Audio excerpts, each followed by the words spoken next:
Ciwaniya Herêma Wanê wekî her dem di demsala zivistanê jî ber biçave. Komek çîyager jî her hefteyê roja yekşemê tên cem hebû, hewil didin xwe ji bajêr dûr bixin û herin nav xwezayê. Ev herema ku ji aliyê xwezayê ve pir dewlemend û hêja ye, derfetên baş pêşkêşi tîmên çîyageriyê dike. Me jî di rojek bedew da li gel çîyageran berê xwe dan girêkên gundê Anzak ya bajarokê Westanê, an ku Gevaşê. Serê sibê tîmên çîyageran bi pêşengiya Kulûba Sporên Xwezayê ya Gelî li Rexbehera Wanê hatin cem hev û amadekariyên xwe ji bo meşê pêkanîn.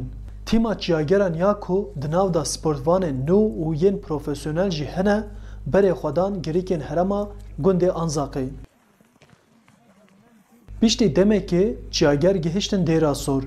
Li gor çavkaniyên dîrokî ev dêr di sed sala dehan da ji aliyê Qiralê Yekê gagîkê Vaspurakanê ve hatiye avakirin. Li gor heman çavkaniyê dêr di sala 1915 da di dema jenosîda Ermeniyan da hatiye xirabkirin. Rêwiyên xwezayê jî di vê dêra dîrokî da bêhna xwe vedan. Omar Demezê serokê kulûbê ev 7 sale bi profesyonelî vî karî dike. Her hefteyê hejmarek çîyager li gel wan berê xwe didin heremek bajarê Wanê. Lê ruha mirov heta dernekeve ji derve û çola û çiya û nav daristana lê bêhna xwe nadet. Ruh mecbur e derkevte çolê da ku bêhna xwe bidet. Berçendê em bêjinek kesa carekê tevil mebin û paş da neyin. Zatê kesikê carekê bit her car têdê. Xanim Rûya Ulaş ji bajarokê Elkiya Şenexê ye û ji bo amadekariyên zanîngehê hatiye Wanê. Xwendekar Ulaş di rojên batlane da tevlî tîmên çîyageran dibe. Ez xendawanim rojet min wala ez dêm gel hevala digerim çiya dibînim denê kîlîseya erdê xweş dibînin gelek xweş e bêhna mirov didin. Yani wan dera xweş bûn em hatine wan dera jî hez dikim bêhna me bidin. Rûnişvanê ciwan ê bi navê Ferhat Başdînç ku yek jî tevkarê vê sporê ye, diyar dike ku ji bo sporên xwezayê Herêma Wanê cihek pir hêja ye.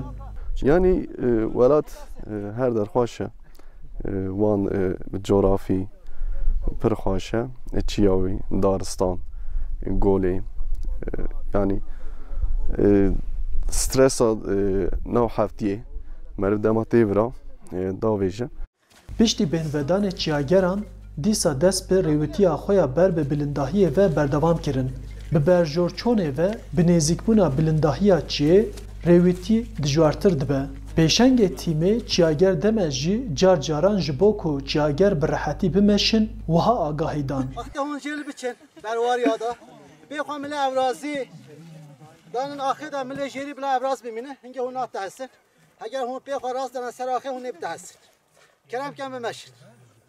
Dema tîma çîyageran gihîştin bilindahiyê li wê derê dîtina Behra Wanê dîmenên bêhan raxistin pêşberî çavên wan.